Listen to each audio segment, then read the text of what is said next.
اشرح لي صدري ويسر لي أمري واحلل عقدة من لساني يفقهوا قولي رب أعوذ بك من همزات الشياطين وأعوذ بك رب أن يحضرون بسم الله الرحمن الرحيم عن أبي هريرة رضي الله تعالى عنه عن النبي صلى الله عليه وسلم قال العين حق۔ حضرت ابو ہریرہ رضی اللہ تعالیٰ عنہ بیان کرتے ہیں کہ نبی اکرم صلی اللہ علیہ وسلم نے ارشاد فرمایا العین حق، نظر کا لگ جانا یا نظر بد کا لگ جانا برحق ہے۔ کسی کو نظر لگ جائے تو یہ جو کہا جاتا ہے کہ نہیں یہ ایسے تمہارا وہم ہوگا، یہ کوئی بات نہیں ہے، یہ وہ نہیں ہے، نظر نبی صلی اللہ علیہ وسلم میں شاہ فرما رہے ہیں کہ یہ برحق ہے، لگ جاتی ہے۔ اور اس کا ثبوت یہ ہے کہ خود نبی اکرم صلی اللہ علیہ وسلم نے بعض بچوں کو دیکھا، بعض گھروں میں بچوں کو دیکھا اور فرمایا کہ اس کو نظر لگی ہوئی ہے، اسے نظر کا دم کرو۔ تو اس کا معنی یہ ہوا کہ نبی اکرم صلی اللہ علیہ وسلم نے اس بات کی تصدیق فرمائی کہ نظر لگ جاتی ہے، اور یہ صحیح بخاری اور صحیح مسلم کے کلمات ہیں جو کہ نبی اکرم صلی اللہ علیہ وسلم کے ارشاد گرامی کا حصہ ہیں۔ العین حق، نظر برحق ہے، نظر لگ جاتی ہے۔ اور معروف ہے، کہتے ہیں کہ نظر تو پتھر کو پھاڑ دیتی ہے، اور ایک عربوں میں مقولہ مشہور ہے کہ نظر اونٹ کو ہانڈی میں اور مرد کو قبر میں داخل کر دیتی ہے۔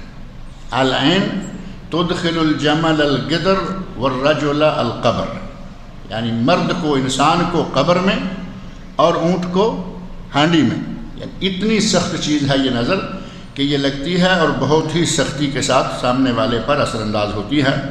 لہٰذا اپنے بچوں کو اپنی چیزوں کو نظر سے محفوظ رکھنا چاہیے، جتنا بھی ہو سکے ان کو دم کرتے رہنا چاہیے، سورہ فاتحہ پڑھ کر، معوذتین پڑھ کر ان پر پھونکتے رہنا چاہیے۔ اور ہمیں چاہیے کہ جب کسی کی کوئی اچھی چیز دیکھیں، خوبصورت چیز ہے، خوبصورت بچہ ہے، خوبصورت گھر ہے، خوبصورت گاڑی ہے، تو پھٹی ہوئی آنکھوں کے ساتھ دیکھ کر، دل کے دکھ اور تکلیف کے ساتھ دیکھ کر، نہ کیا گاڑی ہے، ایسا کہیں تو پھر سمجھیں کہ آپ کے دل میں جو بھی ہے، سامنے والے کی جو چیز ہے اس کو نقصان ہو جائے گا۔ بلکہ یہ کہنا چاہیے ماشاء اللہ، تبارک اللہ، اللہ تعالیٰ اس کو برکت دے، اور دل میں یہ تمنا کیجئے کہ اللہ آپ کو بھی دے، کوئی حرج نہیں ہے۔ رشک کرنا قرآن و سنت کی روح سے جائز ہے، جیسا کہ نبی صلی اللہ علیہ وسلم نے ارشاد فرمایا لا حسد الا فی اثنتین، دو لوگوں کے بارے میں حسد کرنا یا دو لوگوں کے بارے میں رشک کرنا، ان جیسا بننے کی تمنا کرنا جائز ہے۔ ان میں سے ایک رجل آتاہ اللہ مالا فیہلکہ فی الحق، اللہ نے کسی بندے کو مال دیا اور وہ اسے حق میں خرچ کرتا رہتا ہے۔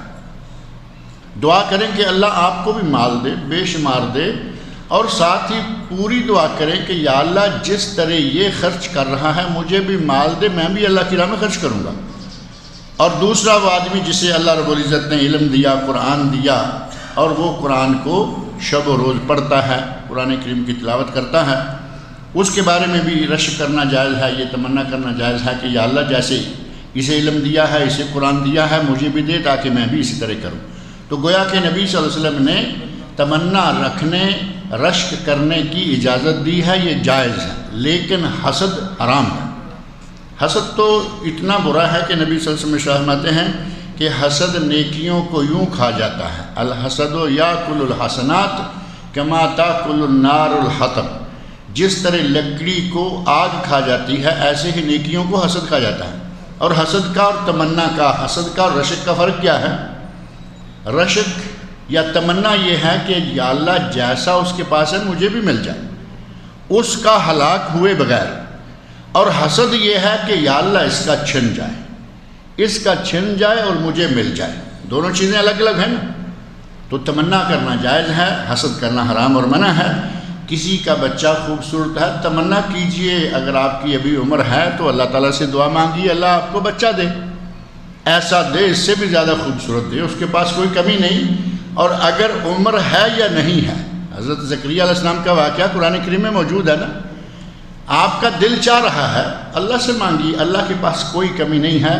حضرت زکریا علیہ السلام بوڑھے ہو گئے اور دیکھا کہ مریم کے پاس مسجد میں محراب میں ان کے پاس بے موسم کا پھل موجود ہے، تو پوچھا کہ مریم من ان لک ھذا، یہ کہاں سے آیا؟ تو وہ کہتی ہے من عند اللہ، یہ اللہ نے دیا ہے۔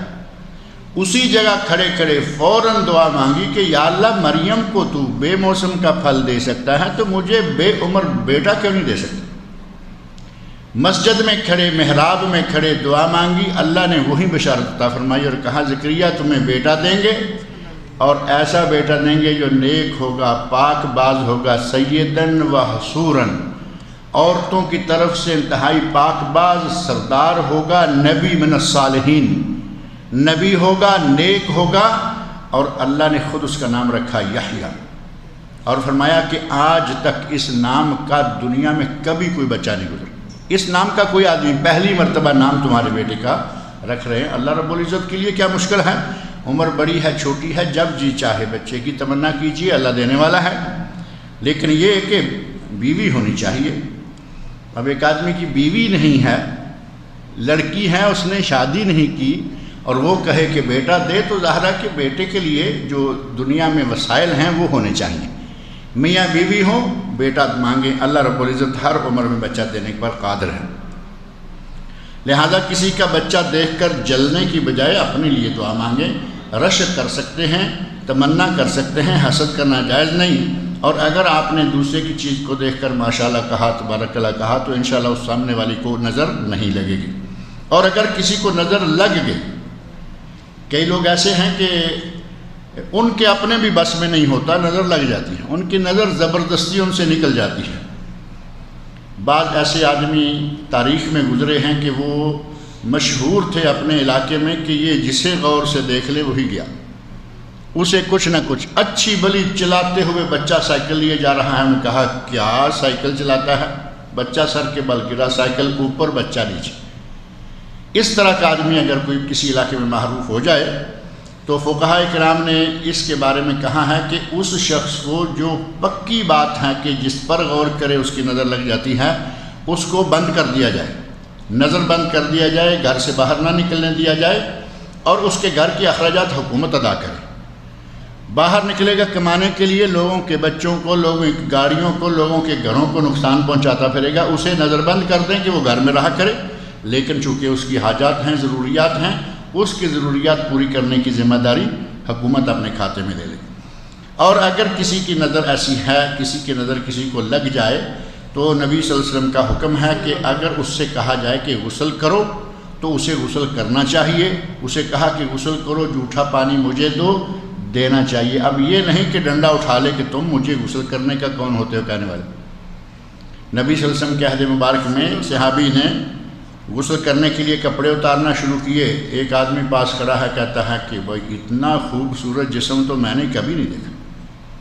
اب اتنا کہا، ماشاءاللہ تبارک اللہ کچھ نہیں، اور صحابہ بھی تو آخر انسان تھے نا، کمی کوتاہی غلطی ہو جایا کرتی۔ یہ الفاظ کہے، وہ چل دیے، یہ آدمی جکڑے جانا شروع ہو گئے۔ نہانے کی نوبت آنے سے پہلے پہلے یہ جکڑے گئے، ایک دم ایسے جیسے آدمی رسیوں میں ٹائٹ ہوتا ہے، سکڑتے گئے، جکڑتے گئے۔ بیٹا پاس موجود تھا، بھاگا ہوا نبی صلی اللہ علیہ وسلم کے پاس گیا، یا رسول اللہ میرے ابا حضور کے ساتھ یہ پیش آیا۔ فرمایا اتتہمون احدا، کیا تم کسی پر الزام دیتے ہو کہ یہ کسی نے کچھ کیا ہے؟ اب الزام کسی پہ کیا دیں گے؟ کہا کہ ہم تو کسی پہ الزام نہیں لگاتے، لیکن ایک صاحب نے یہ بات کہی تھی کہ میں نے آج تک اتنا خوبصورت جسم کسی کا نہیں دیکھا۔ آپ نے فرمایا اس کے پاس جاؤ اور اسے جا کے کہو کہ غسل کرے، اور اپنے غسل کا جو پانی نکلتا ہے، نہانے سے جو ظاہر ہے کہ پانی جمع ہوتا ہے، وہ پانی تمہیں دے دے، بالٹی میں لا کر اپنے والد پر پیچھے سے ڈال دو، اور وہ انشاءاللہ ٹھیک ہو جائیں گے۔ آدمی کے پاس گئے، کہا کہ نبی صلی اللہ علیہ وسلم نے حکم دیا ہے کہ غسل کرو، اپنا جھوٹا پانی ہمیں دو۔ انہوں نے غسل کیا، پانی دیا، لا کر بالٹی اس آدمی پہ، اس نے اپنے والد پہ ڈالی، اور والد اس طرح تندرست ہو کر بیٹھ گیا کہ جیسے اسے کچھ ہوا ہی نہیں۔ نظر بد کا ایک علاج یہ ہے کہ جس کی نظر لگنے کی آپ کو توقع ہے، یقین ہے تو بہت اچھی بات ہے، لیکن توقع ہے تو اس سے بھی عذر معذرت کر کے طلب کر لیں کہ غسل کرو. اگر کوئی غسل نہیں کرتا تو بعض علماء نے کہا کہ کم از کم اسے کہو وضو کر لو. وضو کر کے جو پانی آپ کے ہاتھوں کا پاؤں کا بچا ہوا ہے وہی دے دو اور اس پانی کو بہاؤ. انشاءاللہ نظر بد جو ہے وہ دور ہو جائے گی. اب ظاہر ہے کہ یہ مطالبہ کرنا ذرا حکمت کے ساتھ دانائی کے ساتھ ہوگا. ایسے کسی کو جا کے کہیں گے کہ تو نے ہمارے بچے کو نظر لگائی ہے نہاؤ, تو نے ہمارے بچے کو نظر لگائی ہے وضو کرو, جھوٹا پانی دو, تو کیا نتیجہ ہوگا؟ وہ تو ظاہر ہے گلے پڑ جائے گا نا کہ تم کون ہوتے ہو مجھ پہ الزام لیا. حکمت کے ساتھ دانائی کے ساتھ یہ کام کرنا چاہیے. تاہم حدیث میں ہے کہ اگر کسی سے یہ مطالبہ کیا جائے کہ غسل کرو تو اسے غسل کر کے اپنا جھوٹا پانی دے دینا چاہیے. غرض یہ کہ نظر جو ہے وہ لگ جاتی ہے اور نظر کا دم ہے, اور دم جو بہترین نظر کا دم ہے وہ ہے معوذتین. آخری 2 صورتیں یہ پڑھیں, اور اس کے علاوہ حدیث میں کچھ دعائیں بھی ہیں. وَإِذْ بِكَلِمَاتِ اللَّهِ التَّامَّةِ مِنْ شَرِّ كُلِّ شَيْطَانٍ وَهَامَّةٍ وَمِنْ كُلِّ عَيْنٍ لَامَّةٍ. عین لفظ وہی یہاں بھی ہے کہ ہم نظر بد سے اور دیگر چیزیں جو ہیں ان سے, اس آدمی کی نظر بد سے ہم اللہ کی پناہ مانگتے ہیں. یہ دعا پڑھیں اور دیگر دعائیں ہیں وہ دعائیں مانگیں, انشاءاللہ نظر دور ہو جائے گی. بچے کو ہو, گاڑی کو ہو, گھر کو ہو, کسی کو بھی ہو. تو نظر بد برحق ہے, لگ جاتی ہے, یہ کوئی وہم نہیں. اور یہ تو نظر بد کی بات ہے. لوگ تو جن کو بھی وہم کہتے ہیں, جادو کو بھی وہم کہتے ہیں. حالانکہ قرآن کریم میں سورہ جن موجود ہے. قرآن کریم سورہ بقرہ آیت نمبر 102-3 پڑھ کر دیکھیں, وہاں جادو کا ذکر موجود ہے. صحیح بخاری صحیح مسلم میں نبی صلی اللہ علیہ وسلم کو جادو ہو جانے کا ذکر موجود ہے. تب بھی کہیں گے یہ وہم ہے, یہ وہم نہیں, یہ حقائق ہے. نبی اکرم صلی اللہ علیہ وسلم کا ارشاد ہے العین حق, عین نظر بد کا لگ جانا برحق ہے. ابھی یہ حدیث جس میں نبی صلی اللہ علیہ وسلم کو جادو کیا گیا اور جادو کا اثر ہو گیا, وہ حدیث ہے ام المومنین حضرت عائشہ صدیقہ رضی اللہ عنہا بیان فرماتی ہیں کہ نبی صلی اللہ علیہ وسلم کو سحر یعنی جادو کیا گیا اور اثر ہو گیا. حتیٰ کانا یرا انہ یاتی النساء ولا یاتہن, اثر اتنا ہوا کہ شرعی معاملات میں کسی میں کوئی کمی بیشی نہیں ہوئی. شرعی معاملات برابر ٹھیک رہے, لیکن دنیاوی معاملات میں کچھ ایسا ہو گیا کہ آپ سمجھتے کہ میں اپنی اس بیوی سے ملا ہوں لیکن نہیں ملے ہوتے. یعنی دماغ پر اس قسم کا دنیا داری کا تھوڑا سا اثر ہو گیا کہ جو کام کیا ہے وہ یاد نہیں, جو نہیں کیا وہ ذہن میں آ رہا ہے کہ شاید میں یہ کر چکا ہوں. حضرت عائشہ فرماتی ہیں یرا انہ یاتی النساء ولا یاتہن, نبی صلی اللہ علیہ وسلم یہ سمجھتے کہ میں اپنی فلاں عورت سے ملا ہوں حالانکہ نہیں ملے ہوتے تھے. اس حدیث کے راوی حضرت سفیان وہ کہتے ہیں وَهَذَا أَشَدُّ مَا يَكُونُ مِنَ السِّحْرِ إِذَا كَانَ كَذَا, اگر کسی کو یہ اثر ہو جائے تو یہ جادو کی بہت ہی سخت قسم ہے. جسے پتہ ہی نہیں کہ میں نے یہ کام کیا یا نہیں کیا, اس کو سمجھیں کہ بہت سخت جادو کیا گیا ہے. فقالا, کہتے ہیں یا عائشہ, اے عائشہ عالمت ان اللہ قد افتانی فیما استفتیتہ فیہ, نبی صلی اللہ علیہ وسلم فرماتے ہیں عائشہ تمہیں معلوم ہے کہ میں نے اللہ سے کوئی سوال کیا تھا, اللہ نے میرے سوال کا جواب دے دیا ہے. یعنی اللہ سے دعا مانگی تھی کہ یا اللہ مجھے یہ کسی نے جو تکلیف پہنچائی ہے یا جو تکلیف مجھے اس وقت ہے کہ میرا حافظہ جو ہے وہ صحیح طور پر بعض امور میں کام نہیں کر رہا, تو اے اللہ مجھے اس کے بارے میں دے کہ یہ کیا ہے. تو اللہ رب العزت نے میری اس دعا کو سنا.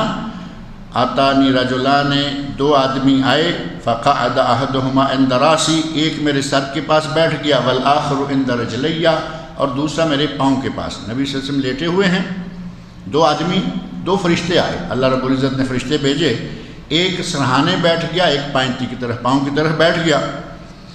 فقال الذی عند راسی للآخر, جو میرے سر کے پاس بیٹھا تھا اس نے دوسرے سے مخاطب ہو کر کہا ما بال الرجل, ان صاحب کو کیا ہوا ہے. اب وہ آپس میں بات کر رہے ہیں, سنانا نبی اکرم صلی اللہ علیہ وسلم کو ہے. ما بال الرجل, ان صاحب کو کیا ہوا. قالا مطبوب, دوسرا کہتا ہے کہ ان کو جادو کیا گیا ہے. مطبوب طب یعنی ان کا جادو کے ذریعے کچھ ان کو تکلیف پہنچائی گئی ہے. قالا, وہ پوچھتے ہیں ومن طبہ, ان کو جادو کس نے کیا ہے.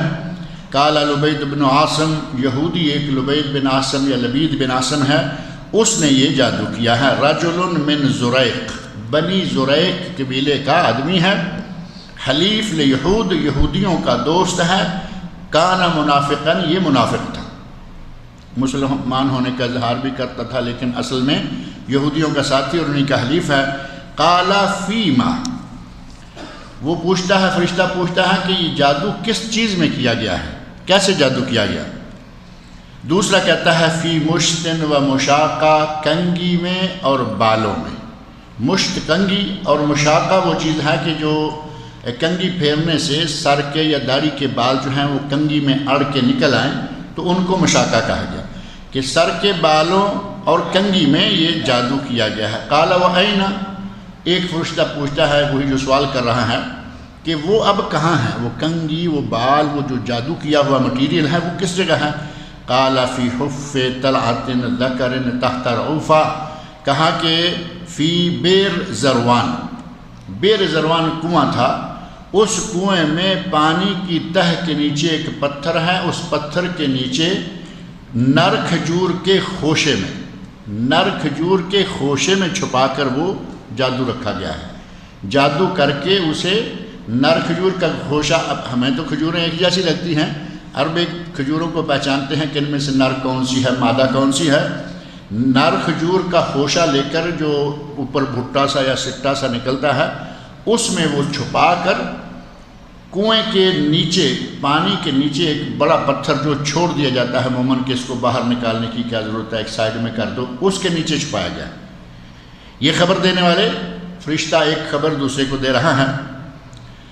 قالت فأتی، حضرت عائشہ فرماتی ہیں فأتی النبی صلی اللہ علیہ وسلم بیر حتی استخرجہ، نبی صلی اللہ علیہ وسلم اس کنویں پر گئے اور وہ جو جادو والا مٹیریل ہے وہ نکالا، اور بعض روایات میں ہے کہ نبی صلی اللہ علیہ وسلم نے حضرت علی اور بعض صحابہ کو بھیجا اور انہوں نے نکالا وہاں سے۔ فقال هذه البئر التي اريتها، نبی صلی اللہ علیہ وسلم فرماتے ہیں کہ یہی وہ کنواں ہے، مجھے خواب میں دکھایا گیا تھا کہ اس کنویں میں جادو چھپایا گیا ہے، جبکہ آپ کو باقاعدہ آ کر فرشتوں نے بتا دیا۔ وَكَأَنَّ مَاءَهَا نُقَاءَةُ الْحِنَّةِ، وہ کنواں، اس کا پانی اتنا گندا تھا کہ جیسے مہندی لگا کر دھویا جائے تو ہے نا اس کا کچرا نکلتا، اس مہندی کے رس کی طرح کا گندا اس کا پانی تھا۔ وَكَأَنَّ نَخْلَهَا رُؤُوسُ الشَّيَاطِينِ، اور جو اس علاقے میں اس کنویں کے چاروں طرف کھجوریں تھیں، وہ کھجوریں کم لگتی تھیں، شیطان کے سینگ زیادہ لگتے تھے، یعنی وہ کچھ ماحول ہی ایسا خوفناک سا الگ تھلگ بنا ہوا تھا کہ کھجوریں ایسے لگتی جیسا کہ شیطان کے سینگ ہیں۔ قال فاستخرجا، وہ جادو نکالا گیا۔ قالت، حضرت عائشہ فرماتی ہیں فقلت افلا اے تنشرتا، میں نے نبی صلی اللہ علیہ وسلم سے عرض کیا یا رسول اللہ، جادو کرنے والے کو پکڑا کیوں نہیں، اس کا صحیح علاج کیوں نہیں کیا؟ فقال اما واللہ، اللہ کی قسم اے عائشہ، فقد شفانی، اللہ نے مجھے شفا دے دی ہے۔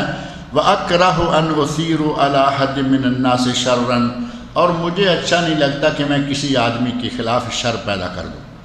اب میں یہ عام کر دوں کہ لبید نے مجھ پہ جادو کیا تھا، یہ دیکھو نکالا ہے، یہ کیا، لوگوں کے دلوں میں بات آئے گی، اور پھر وہ منافق بھی تھا، کوئی کہے گا یہ اپنا مسلمان آدمی تھا، ان کا تو یہ کیسے ہو گیا۔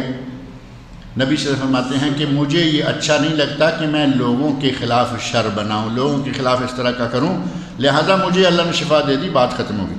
اور بعض حدیث میں یہ بات واضح طور پر موجود ہے کہ اس میں جو گریں لگائی گئی تھیں، داغا بالوں کو گرے لگا کر جو چھپایا گیا تھا، وہ 11 گریں تھیں، اور اسی وقت یہ 2 صورتیں جو قرآن کریم کی آخری 2 صورتیں ہیں نازل ہوئیں، قل اعوذ برب الفلق، قل اعوذ برب الناس، ان دونوں صورتوں کی آیات بھی مجموعی طور پر 11 ہیں۔ نبی صلی اللہ علیہ وسلم ایک آیت پڑھتے، ایک گرہ آٹومیٹک اللہ کے فضل سے کھل جاتی، 11 آیتیں مکمل ہوئیں، 11 گریں کھل گئیں، جادو کا اثر جو ہے وہ سارے کا سارا ختم ہو گیا۔ یہ سارے کا سارا نسخہ اللہ رب العزت نے بتایا، لیکن وہ نسخہ لے کر کون آئے؟ 2 فرشتے جو کہ انسانوں کی شکل میں موجود تھے۔ تو گویا کہ نبی صلی اللہ علیہ وسلم، عام سی حدیث نہیں ہے کہ کوئی کہے جی ضعیف ہے، یہ ہے وہ ہے، صحیح بخاری اور صحیح مسلم کی وہ حدیث جس کو متفق علیہ کہا جاتا ہے، کہ جس پر محدثین کے صحیح ہونے کا اتفاق ہے کہ اس میں کوئی آدمی شک نہیں کر سکتا کہ یہ حدیث ضعیف ہے۔ صحیح حدیث میں بات موجود ہے، قرآن کریم میں ذکر موجود ہے، لیکن کچھ لوگوں کا دماغ خراب ہو جاتا ہے، نہ قرآن مانتے ہیں نہ حدیث مانتے ہیں، وہ سمجھتے ہیں کہ شاید ان کا دماغ ہی جو سوچتا ہے وہی سب سے بہتر، حالانکہ وہ دماغ خراب ہو چکا تھا، فاسد ہو چکا ہے، محض دنیا داری میں وہ شیطان بازیاں کرنے میں تیز ہیں، دین میں ان کا دماغ کام نہیں کرتا۔ حضرت انس بن مالک رضی اللہ عنہ فرماتے ہیں کہ ایک یہودی عورت نبی صلی اللہ علیہ وسلم کے پاس بشات مسمومہ، زہریلی بکری لائی۔ یہودی عورت نے دعوت کی، نبی صلی اللہ علیہ وسلم نے دعوت کو قبول کر لیا۔ یہودی کے ہاتھ کا ذبیحہ بھی کھانا جائز ہے، یہودی کے ہاتھ کا پکا ہوا کھانا بھی جائز ہے، اور عیسائی کے ہاتھ کا پکا ہوا کھانا بھی جائز ہے۔ نبی اکرم صلی اللہ علیہ وسلم کو یہودی عورت نے کہا کہ تمہاری دعوت ہے، تو آپ نے دعوت قبول کر لی، اور اس عورت کو معلوم تھا کہ نبی صلی اللہ علیہ وسلم کو، مسلمانوں کے نبی کو یہ جو دستی ہوتی ہے بکری کی دستی وہ پسند ہے، تو اس نے دستی میں زہر ملا دیا۔ کوئی طریقہ اس وقت بھی موجود تھا، آج بھی انجیکشن دیتے ہیں نا، جتنے حصے میں چاہیں اتنا اسپائسی کرنا ہے۔ آپ دیکھیں مرغیاں بعض ہوٹلوں میں پک رہی ہیں، اسپائسی چاہیے، مرغی کے گوشت کے اندر آپ کو مرچی نظر آئے گی، پتہ نہیں کیا انجیکشن دے کے۔ یہ خاص طور پر جو جدہ وغیرہ کی طرف ایک ہوٹل بڑا مشہور ہے البیک، اس کی اسپائسی مرغی اندر سے، اب میں کوئی ان کا البیک والوں کا ایجنٹ نہیں کہیں کہ میں مشہوری کر رہا ہوں، لیکن یہ کہ اسپائسی مرغی لیگ پیس صاف نظر آئے، لیکن اس کے اندر جا کے کھول کے آپ کھانے لگیں گے، اندر سے آپ کو نظر آ رہا ہے کہ اندر مرچی گئی ہے۔ یہودی عورت نے لیگ پیس جو دستی بکری کی اس میں زہر ملا دیا۔ نبی کو یہ پسند ہے، یہ کھائیں گے، ظاہر ہے کہ وہی وہ چاہتی تھی۔ نبی اکرم صلی اللہ علیہ وسلم نے وہ گوشت کھایا، اور اس گوشت کا آپ کو اثر بھی ہوا۔ حضرت انس رضی اللہ عنہ کی حدیث ہے، وہ کہتے ہیں کہ میں نبی صلی اللہ علیہ وسلم کو اس گوشت کے کھانے کے بعد اس کا اثر ہمیشہ آپ کے تالو میں محسوس کرتا رہا، کیونکہ انہوں نے 10 سال خدمت کی ہے، ظاہر ہے کہ بالکل قریبی رازدان ہیں۔ ہمیشہ اس دن سے لے کر وفات تک نبی صلی اللہ علیہ وسلم کے تالو میں اس گوشت کے زہر کا اثر محسوس کیا جاتا رہا۔ علی کل حال وہ زہریلی بکری لائی، فاکل منہا، نبی صلی اللہ علیہ وسلم نے اس میں سے کھا لیا، گوشت کھا لیا۔ اب یہاں جو ہمارے لوگ نعرے اور دعوے کرتے ہیں کہ نبی غیب جانتے تھے، نبی غیب جانتے تھے، پھر زہریلی بکری یہودی عورت نے پکا کے تیار کر کے رکھی ہے، پھر بھی آپ نے کھا لی۔ غیب دانی کا مسئلہ تو ختم ہو جاتا نا، آدمی اڑ جائے تو بات الگ ہے، کہے کہ میں نہیں مانتا، نہیں آپ غیب جان بوجھ کے کوئی زہر کھائے گا؟ کوئی آدمی ایسا دنیا میں نہیں کہ پتہ ہو کہ زہر ہے، اسے کہتے کہ بی بی تیری دعوت قبول ہے لیکن میں کھانے کے لیے نہیں آتی، کہتے کہ تو نے یہ زہر کیوں ڈالا ہے، لیکن آپ نے زہر کھا لیا، پتہ چلا کہ اس میں زہر ہے، کھانے کے بعد پتہ چلا، اور اسی کے نتیجہ میں آپ کی اس دعوت میں شریک صحابہ میں سے ایک آدھ صحابی جو ہیں وہ شہید بھی ہو گئے، اور ان کی شہادت کی وجہ سے نبی صلی اللہ علیہ وسلم نے اس عورت کو سزا بھی دی، لیکن اپنے لیے کوئی انتقام وغیرہ کا پروگرام نہیں، جیسا کہ پہلے حدیث گزری ہے، آپ نے کسی سے ذاتی طور پر اپنی ذات کے لیے انتقام نہیں لیا۔ فجیء بہا، اس عورت کو لایا گیا، فقیل الا تقتلها، یا رسول اللہ اس عورت کو قتل نہ کر دیں کہ آپ کو اس نے زہر دیا ہے؟ فقال لا، نبی سے فرمایا نہیں، آپ نے اپنے لیے اس عورت کو قتل کرنے کا حکم نہیں دیا۔ فما زلت اعرف، قال حضرت انس کہتے ہیں فما زلت اعرفها فی لحوات رسول اللہ، میں نبی صلی اللہ علیہ وسلم کے تالو میں، لحوات یعنی منہ کا اوپر کا جو حصہ ہے، اس حصے میں میں نبی صلی اللہ علیہ وسلم کے آخر وقت تک اس زہر کا اثر محسوس کرتا رہا، یعنی آپ کے ساتھ رہنے کے نتیجہ میں پتہ چلتا کہ تالو میں تکلیف جو ہے وہ محسوس کر رہے ہیں۔ ام المومنین حضرت عائشہ صدیقہ رضی اللہ عنہ فرماتی ہیں کانا اذا اتی مریض، ان رسول اللہ صلی اللہ علیہ وسلم کانا اذا اتی مریضا، جب نبی صلی اللہ علیہ وسلم کسی بیمار کے پاس عیادت کے لیے آتے، او اوتے یا بہی، یا کوئی مریض آپ کے پاس لایا جاتا، چھوٹا بچہ ہے بیمار ہے آپ کے پاس لے آئے، یا کبھی ایسا ہے کہ آدمی بڑا ہی ہے تھوڑا بہت چل سکتا ہے، پکڑ کے آپ کے پاس لے آئے کہ یا رسول اللہ یہ بیمار ہیں، تو آپ اس کو دم کیا کرتے تھے، آپ جاتے تو دم کرتے، کوئی لایا جاتا تو اس کو دم کرتے، وہ دم یہاں موجود ہے۔ آپ نے وہ دم یہ سکھلایا، اذهب الباس رب الناس اشف انت الشافی لا شفاء الا شفاؤک، شفاء لا یغادر سقما، معنی یہ ہے کہ اس تکلیف کو اے اللہ دور کر دے، اے لوگوں کے رب یہ بیماری دور کر دے، اشف شفا دے دے، وانت الشافی اور تو شفا دینے والا ہے، لا شفاء الا شفاؤک، شفا صرف تیری ہے، تیری طرف سے ہے، شفاء لا یغادر سقما، ایسی شفا دے کہ کسی بیماری کو باقی نہ چھوڑے۔ یہ دم نبی صلی اللہ علیہ وسلم بیمار کو کیا کرتے تھے اور اللہ رب العزت شفا دیا کرتا تھا۔ ایسے ہی دوسری حدیث ہے کہ نبی صلی اللہ علیہ وسلم اگر کسی بیمار کے پاس عیادت کے لیے جاتے اور فرمایا کہ کوئی بھی شخص بیمار کی عیادت کے لیے جائے تو اس کے پاس جا کے 7 مرتبہ یہ پڑھے اسأل اللہ العظیم رب العرش العظیم ان یشفیک، 7 مرتبہ یہ پڑھ دے اللہ کی ذات پر یقین رکھتے ہوئے۔ اگر اس مریض کو موت نہیں آئی ہوئی تو اس 7 مرتبہ دعا مانگنے کی برکت سے اللہ اسے شفا عطا کر دے گا۔ اگر موت نہیں آئی، موت آئی ہے تو ظاہر ہے کہ اس کا پھر کوئی علاج ہی نہیں۔ حضرت عائشہ صدیقہ رضی اللہ عنہا ہی فرماتی ہیں ان رسول اللہ صلی اللہ علیہ وسلم کانا اذا اشتکا، جب نبی صلی اللہ علیہ وسلم خود بیمار ہوتے، جو ہمارے لوگ کئی مسائل ایسے لے کے بیٹھے ہیں، نبی صلی اللہ علیہ وسلم مختار کل ہیں، یعنی ہر چیز کا آپ اختیار ہے۔ حضرت عائشہ فرما رہی ہے کہ نبی صلی اللہ علیہ وسلم بیمار ہو جایا کرتے تھے، اور یہ معروف بات ہے، جو مختار کل ہے اسے کوئی تکلیف نہیں ہو سکتی، اور وہ ہے اللہ کی ذات۔ جب نبی صلی اللہ علیہ وسلم کبھی بیمار ہوتے یقرأ علی نفسہ بالمعوذات، تو آپ قل هو اللہ احد، قل اعوذ برب الفلق، قل اعوذ برب الناس یہ پڑھ کر اپنے جسم پر پھونک مارتے، دم کرتے، دونوں ہاتھوں میں پھونک مارتے، چہرے پر، سر پر، سینے پر، جسم کے سامنے حصے پر، اور پھر جہاں تک ہاتھ جا سکتا ہے سارے جسم پر پھیر لیتے۔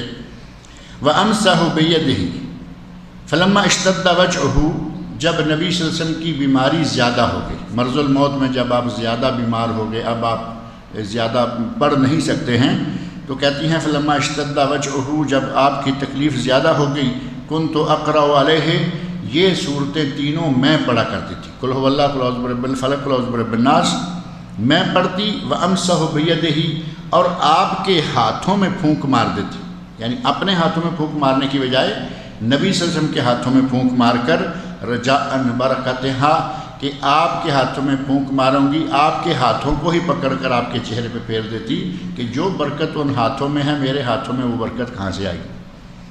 تو یہ دم کرنا بیمار کو تینوں صورتیں پڑھ کر، اور یہ اوپر دعا ہے اذهب الباس رب الناس واشف انت الشافی لا شفاء الا شفاؤک شفاء لا یغادر سقما، اور اسأل اللہ العظیم رب العرش العظیم یشفیک، یہ دعائیں پڑھنی چاہیے، بیمار کو انشاءاللہ شفا ہو جاتی ہے۔ ابھی کچھ دم اور بھی ہیں، کن کن امور پر کس کس کرے دم کرنا چاہیے، انشاءاللہ اگلے درس میں ذکر کریں گے۔ اللہ رب العزت سے دعا ہے کہ وہ مجھے اور آپ سب لوگوں کو قرآن کریم، حدیث رسول صلی اللہ علیہ وسلم پڑھنے، سمجھنے اور ان پر عمل کرنے کی توفیق عطا فرمائے۔ اللہ تعالی ہمارے بیماروں کو شفا عطا فرمائے، اللہ تعالی تمام مسلمانوں کی پریشانیوں کو دور کرے۔ کہتے ہیں کہ نظر کا علاج کیا کیا جائے، نظر لگانے والے کا کیا علاج کیا جائے؟ نظر کا علاج تو ٹھیک ہے، وہ تو یہاں ہے، اور نظر لگانے والے کا علاج بھی ہو گیا ہے۔ نبی صلی اللہ علیہ وسلم نے جسے زہر دیا اسے بھی معاف کر دیا، آپ بھی اس کو معاف کر دیں، قطع تعلقی نہ کر لیں، ملیں، لیکن اپنے بچے کو، اپنی بیوی کو، اپنے آپ کو، اپنی گاڑی کو جہاں لے کے جا رہے ہیں، آپ کو پتہ ہے کہ ان کی نظر بڑی تیز ہے، گھر سے ذرا پروٹیکشن اچھی طرح تیاری کر کے اپنا تحفظ کر کے جائیے، اور تحفظ ہے کہ سورہ فاتحہ، معوذات پڑھ کے، دعائیں پڑھ کے، دم کر کے نکلیے تاکہ اللہ تعالیٰ محفوظ رکھے۔ ایک ہے دفاع، یہ ہوگا پہلے، اور ایک ہے علاج، وہ ہوگا بعد میں۔ اگر آپ نے دفاع نہیں کیا، نظر لگ گئی تو پھر علاج، لیکن بہتر یہ ہے کہ علاج تک نوبت ہی نہ آنے دیں، پہلے اپنا دفاع کر کے رکھیں۔ کسی کے یہاں جانا ہے تیار ہو کے جائیے، اور اگر خاص طور پر یہ پتہ ہے کہ وہاں نظر لگتی ہے تیاری کیجیے، اور اگر کسی مکس پارٹی میں جانا ہے، پتہ ہے فاسق، فاجر، نیک، بد سب اکٹھے ہوں گے، عورتیں ہوں گی، مرد ہوں گے، ایسی پارٹی میں جانے کے لیے اپنے گھر سے بچوں کو لے جاتے ہوئے ضرور دم کر کے لے کے جائیں تاکہ اللہ تعالیٰ نظر بد سے محفوظ رکھے۔ باقی رہا یہ کہ آپ قطع تعلقی کر لیں گے، یہ کوئی حل نہیں ہے۔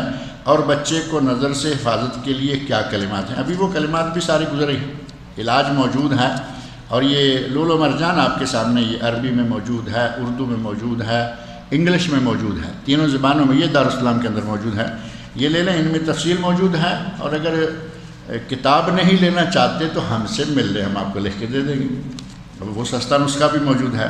کیا نظر کی حد فاصلوں پر سے گزر جاتی ہے؟ حسد کے متعلق بھی یہی بات پوچھنی ہے، یعنی حسد جو ہے وہ کہاں تک اثر کرتا ہے؟ فاصلوں پر سے گزر جاتی ہے۔ یہ میرا خیال ہے کہ یہ ہوگا کہ اگر کوئی پاکستان میں بیٹھا ہے اور وہ انڈیا میں بیٹھا ہے، یہاں کے لوگوں میں نظر لگا سکتا ہے یا نہیں، تو نظر بد جو ہے وہ بڑی دور تک جاتی ہے۔ یہ آپ میرے والی سیڑھی لے جائیں۔ نظر بد کسی نے دیکھا تو نظر لگے گی، لیکن حسد ایک آدمی کہیں موجود ہے، اس نے وہیں بیٹھے بیٹھے کہا کہ اس کا یہ جو جتنی نعمتیں ہیں، جو کچھ اس کو ملا ہوا ہے وہ چھن جائے، میرے پاس آ جائے، یہ کیا سعودیہ میں خبر میں بیٹھا مزے کر رہا ہے، ہم یہاں، تو یہ ملک کے پار جائے گی۔ لیکن نظر بد اپنے سامنے والے کو، نظر بد سامنے والے کو، اور حسد دنیا کے کسی کونے تک بھی پہنچ جاتا ہے۔ لہذا اپنے لیے تحفظ کے لیے دعائیں مانگتا رہنا چاہیے۔ آپ نے اپنا تحفظ کیے رکھا، نہ یہاں مشکل آئے گی، نہ انشاءاللہ ملک سے مشکل چل کے آئے گی۔ اگر کوئی یہ کہہ کر پیسے دے کہ یہ اللہ کے لیے مسجد میں دے دیں، تو کیا وہ پیسے کسی غریب کو دیے جا سکتے ہیں؟ دینے والے نے مسجد طے کر دی کہ آپ نے یہ پیسے مسجد میں دینے ہیں، لہذا وہ پیسے مسجد میں ہی دینے چاہیے۔ اب آپ کو پیسے دیے اس نے مسجد کے لیے، اور آپ نے پیسے جو ہیں اپنے کسی جان پہچان والے کو دے دیے، آپ نے اپنا فائدہ اٹھانے کے لیے کہنے والے کی وصیت کو غلط کر دیا ہے، وہ صحیح نہیں ہے، کیونکہ آپ نے جس غریب کو دیے ہیں وہ آپ کی جان پہچان کا ہے۔ آپ کے سامنے جب بھی وہ آئے گا، غریب کو پتہ ہے کہ اس نے میرا تعاون کیا ہوا ہے، پیسے کسی کے تعاون کرنے والا کوئی، اور پھر جس نے جیسے کہا ہے وہی کریں تو بہتر ہے۔ البتہ اس نے مسجد طے نہیں کی، مصعب بن عمیر میں دیجئے، عثمان بن عفان میں دیجئے، ابو بکر صدیق میں دیجئے، عمر فاروق میں دیجئے، انڈیا میں دیجئے، پاکستان میں، بنگلہ دیش میں، کہیں دے دیں، لیکن اس نے مسجد کہا ہے، وہ پیسہ مسجد میں لگنا چاہیے۔ جرابوں پر مسا کہتے ہیں کہ جرابیں پھٹی ہوئی ہوں، اگر جراب معمولی پھٹی ہوئی ہے، بعض اہل علم نے کہا کہ 1 درہم کے برابر بھی سوراخ ہوگا تو کوئی حرج نہیں۔ اب درہم تو آپ کو معلوم نہیں کتنا ہوتا ہے، کم از کم درہم بڑا بھی چھوٹا ہوگا نا، تو یہ سائز ہوگا درہم کا، اس کو آپ گول کر کے سمجھیں، ہے یا نہیں؟ یہ یہاں کا ایک ریال جو ہے، سعودیہ کا ریال ہے، یو اے میں درہم ہے، یہ تقریباً اس کو گولائی کر لیں جو کائن ہوتا ہے، کائن اتنا بڑا ہوتا ہے، اگر اتنا بڑا سوراخ بھی ہے تو جائز، اس سے چھوٹا ہے تو بالکل جائز، اور بڑا ہو گیا ظاہر ہے کہ پوری ایڑی ہی باہر نکلی ہوئی ہے۔ کبھی کبھی جرابیں ایسی نظر آتی ہے نا کہ پوری ایڑی ننگی نظر آ رہی ہے، بوٹ کے اندر ہے پتہ نہیں چل رہا، جیسے ہی وہ بوٹ نکالیں گے تو ایڑی ساری ننگی ہے، ایسی جرابوں پر مسح کرنا صحیح نہیں ہے، یعنی معمولی پھٹی ہوئی ہے تو کوئی بات نہیں۔ اور رہا مسئلہ یہ کہ وہ موٹی کتنی ہونی چاہیے، چمڑے کی ہے، موزے جس کو کہتے ہیں، خفین، تو وہ سب سے بہترین۔ اس کے بعد دوسری جرابیں ہیں، اگر وہ جرابیں ایسی ہیں کہ ان میں پورا پاؤں ننگا نظر نہیں آتا، بعض جرابیں ایسی ہیں کہ وہ شاید صرف بوٹ پہننے کے لیے پہنی جاتی ہیں، پتلی سی بالکل ایسے جیسے پاؤں پہ چڑھائیں گے اندر سے پورا پاؤں نظر آ رہا ہے، ایک چھلکا سا اوپر چڑھ گیا، اس پہ مسا نہیں ہے۔ جراب میں سے پورا پاؤں ننگا نظر نہیں آنا چاہیے، اگر کہیں کسی کنارے سے تھوڑا کھینچنے سے، مثال کے طور پر جرابیں چڑھائیں اور انگوٹھا سامنے سے وقتی طور پر کھنچ گیا، بعد میں تھوڑا چلنے سے وہ پھر برابر ہو گیا، اگر اندر سے چمڑا نظر نہیں آتا تو اس پہ مسح کیا جا سکتا ہے۔ اس کی موٹائی کا کوئی معیار نہیں ہے، صرف یہ کہ اندر سے پاؤں ننگا نظر نہیں آنا چاہیے۔ نماز کے لیے منہ سے نیت کرنا، نماز کے لیے منہ سے نیت کرنا، یہ جو کہا جاتا ہے نا 4 رکعت نماز فرض اللہ تعالیٰ کے لیے، سنت رسول کی، نفل، وہ میرا خیال ہے کہ اللہ کے لیے ہیں کہ کیسے ہیں، اور پھر وطر، یہ ساری ڈیٹیل قطعاً ثابت نہیں ہے نبی صلی اللہ علیہ وسلم سے، خلفائے راشدین سے اور صحابہ کرام سے، یہ ڈیٹیل جو ہے یہ بات کے مولویوں نے بنائی، حتیٰ کہ 4 ائمہ سے بھی ثابت نہیں، 4 ائمہ میں سے کسی نے یہ نہیں کہا کہ یہ کہا جائے۔ اور پھر اگر یہ کبھی نماز کا حصہ ہوتا، یہ کہنا ضروری ہوتا تو یہ عربی میں ہوتا، جبکہ عربی میں نہیں ہے، کوئی پنجابی میں 4 رکعت میں اللہ تعالیٰ کے لیے، کوئی اردو میں، کوئی پشتو میں، کوئی بنگالی میں، کوئی ملباری میں. اگر یہ نماز کا حصہ ہے تو عربی، کیونکہ نماز دیکھ رہے ہیں کہیں ہے اس میں کوئی پشتو آئی. اللہ اکبر کہنے سے لے کر سلام پھیرنے تک کہیں پشتو نہیں، پنجابی نہیں، اردو نہیں، بنگالی نہیں، ملیالم نہیں، تامل نہیں، کوئی چیز نہیں ہے، ساری عربی ہے. اگر نیت کا معاملہ یہ ہوتا تو صرف عربی میں ہوتا اور کسی دوسری زبان میں جائز نہ ہوتا. نبی صلی اللہ علیہ وسلم نے کہا نہیں، صحابہ نے کی نہیں، خلفاء نے کی نہیں، ائمہ نے کی نہیں، بعد کے مولویوں نے کھاتا ڈال دیا. اور جس نے اس نیت کا ذکر کیا ہے، اگر وہ امانت داری کے ساتھ لکھتا ہے، اپنے اندر تعصب نہیں ہے، تو اس نے لکھا ہے کہ نیت کا مقام دل ہے، نیت کی اصل جگہ دل ہے. اب آگے اپنا فتویٰ ٹھونس دیتے ہیں کہ اگر زبان سے کر لیں تو اچھا ہے. اب جب نیت کا مقام دل ہے، نبی نے نہیں کی، صحابہ نے نہیں کی، خلفاء نے نہیں کی، تو کون ہوتا ہے یہ مشورہ دینے والا کہ اچھا ہے؟ اچھا صرف وہ ہے جو اللہ رسول نے کہا. اگر نماز اس وقت نہ پڑھی جاتی ہوتی، نیت کی گئی ہوتی تو ٹھیک ہے، آج اچھا تمہارا مان لیتے. جب نبی صلی اللہ علیہ وسلم نے یہ نہیں بتایا تو اچھا صرف وہ ہے جو نبی صلی اللہ علیہ وسلم نے کہا. نہ کرنا زبان سے نیت کا ہی اچھا ہے، دل میں نیت ہونی چاہیے، وہ کافی ہے. کہتے ہیں کہ ہماری ایک ٹیم نے چیریٹی پروگرام شروع کیا ہے جس میں جو بھی فنڈ اکٹھا ہوتا ہے وہ بچوں کے اسکول کے لیے استعمال ہوتا ہے. کیا بچوں کے اسکول کے لیے کسی نان مسلم سے فنڈ کے لیے پیسے لے کر استعمال کر سکتے ہیں یا نہیں؟ اب یہ آپ کی ٹیم نے کیسے فنڈ شروع کیا ہے؟ کئی لوگ چیریٹی فنڈ کرتے ہیں ڈانس کر کے پیسہ اکٹھا کرتے ہیں. کئی بدبخت گا کے پیسے اکٹھے کر رہے ہیں، گاتے ہیں. اب گانے والا یا ڈانس کرنے والا، یہ جتنے لوگ ہیں اپنے آپ کو وہ آرٹسٹ کہیں یا کچھ بھی کہیں، ہمارے یہاں پنجابی میں تو کنجر کہا جاتا ہے، مراسی کنجر، یہ وہ الفاظ ہیں. ان کے پیسے اکٹھے کرنا اور ان کا مسجدیں بنانا، یہ وہ کرنا، وہ ساری چیزیں عجیب سی ہیں. بہرحال اگر آپ کی ٹیم کوئی نیک دیندار لوگوں کی ٹیم ہے، اچھے طریقے سے پیسہ اکٹھا کر رہے ہیں، سکول میں لگاتے ہیں، کوئی بات نہیں. پہلی بات یہ کہ یہ پیسہ زکوٰۃ کا پیسہ نہیں ہونا چاہیے، کیونکہ سکول میں دینی تعلیم تو ہوگی برائے نام سی، زیادہ تر وہ انگریزی پڑھائیں گے، انگریزی سارے ڈیزائن سکھلائیں گے. ایسے سکولوں پر زکوٰۃ کا پیسہ نہیں لگتا.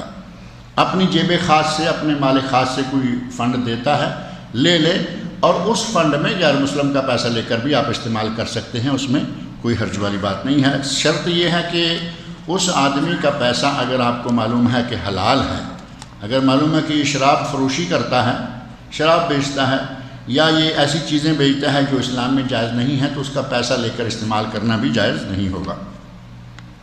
جمعہ کی فرض نماز سے پہلے کیا سنت پڑھنا ضروری ہے؟ کم از کم 2 سنتیں پڑھے بغیر بیٹھنا جائز نہیں ہے. وہ جو تحیۃ المسجد کی 2 رکعتیں ہیں وہ تو ضرور آ کے پڑھیں. اب زیادہ وقت ہے تو پڑھیں، نہیں ہے وہ 2 رکعتیں پڑھ کے بیٹھ جائیں. امام خطبہ شروع کر چکا ہے تب بھی 2 پڑھیں، نہیں کیا تب بھی 2 پڑھے بغیر نہ بیٹھیں. اور اگر خطبہ شروع نہیں ہوا 2 4 6 8 10 20 جتنی بھی چاہیں پڑھتے جائیں، ثواب ہوگا. لیکن واجب سوائے ان 2 رکعتوں کے زیادہ نہیں ہے. اگر ضروری ہیں تو کتنی؟ کیونکہ اکثر لوگوں سے سنا ہے کہ جمعہ کی فرض نماز سے پہلے سنت نہیں پڑھنی چاہیے. یہ غلط کہا کسی نے، پڑھنی چاہیے لیکن ان کی طے شدہ مقررہ تعداد نہیں ہے. اب سنا تو یقیناً آپ نے صحیح ہوگا، لیکن آپ سمجھے غلط ہیں. جیسے کہ عموماً ایسا ہوتا ہے، بعض واقعات پیش آئے. ابھی حال ہی میں ایک واقعہ پیش آیا، ایک کچھ عرصہ پہلے واقعہ پیش آیا. یہاں آپ کے اس محلہ سے ایک مجھے فون پہ بات کی، بعد میں پھر بالفشاوہ بات بھی ہوئی، تاکہ اگر کوئی صاحب یہاں قریب اس کے جان پہچان میں ہو تو کلیئر ہو جائے. انہوں نے کہا کہ اس نے کہا ہے میرے بارے میں، اس نے کہا ہے کہ اگر عورت کو مینسز ہو جائیں تو وہ عورت اپنے کمرے میں رہے، پورے حج کا موسم وہ کہیں نہیں جا سکتی. میں نے کہا کہ وہ بہت غلط کہہ رہے ہیں، ایسا فتویٰ کیا، ایسی بات کہنا جائز نہیں.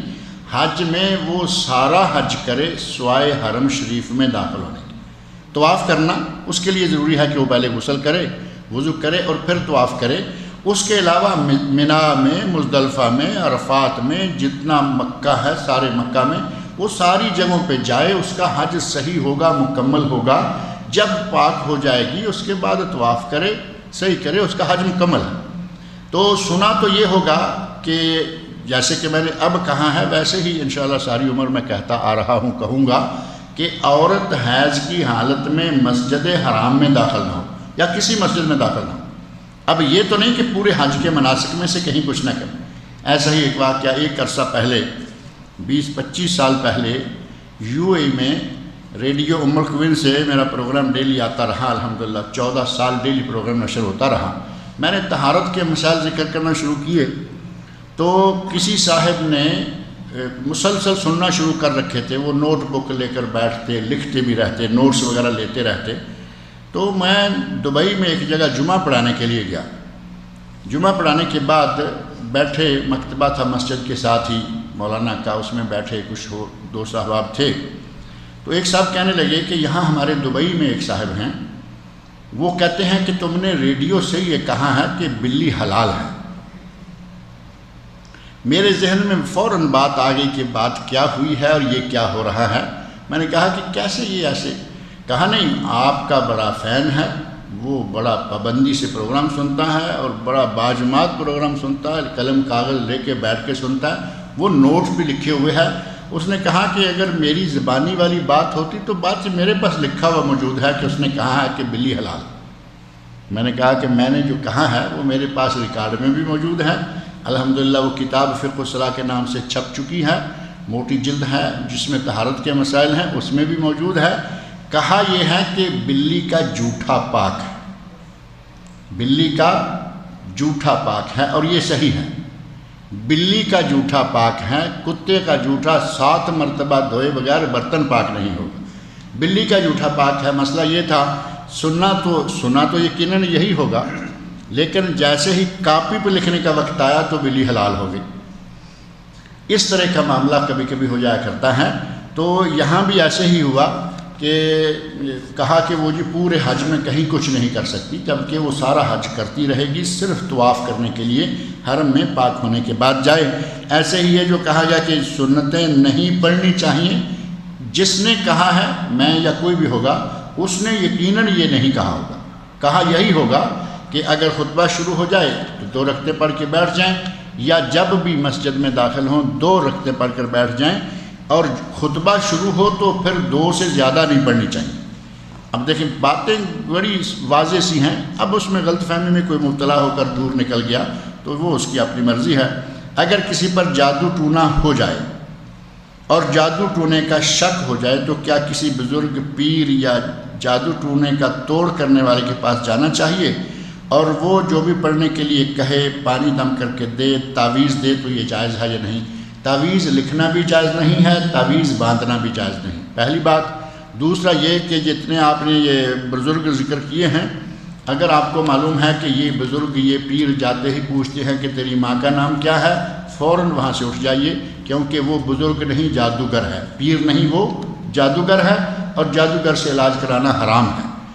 جو آدمی بھی علاج کے دوران ماں کا نام پوچھتا ہے، یہ پکا یقین کر لیں کہ یہ جادوگر ہوگا، یہ روحانی علاج کرنے والا نہیں، نام کا صرف روحانی معالج ہے۔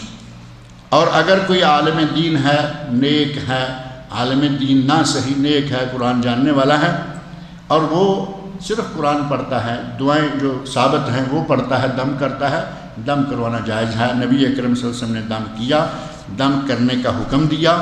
جیسا کہ میں نے عرض کیا کہ آپ نے ایک گھر میں بچہ دیکھا، اس کے چہرے پہ کچھ کالا سا داغ تھا، فرمایا کہ اسے نظر لگی ہوئی ہے، اسے دم کرواؤ۔ غالباً آگے وہ حدیث آ جائے گی۔ اللہ تعالیٰ مجھے اور آپ سب لوگوں کو قرآن و سنت پر چلنے، ان پر عمل کرنے اور انہیں اپنانے کی توفیق عطا فرمائے۔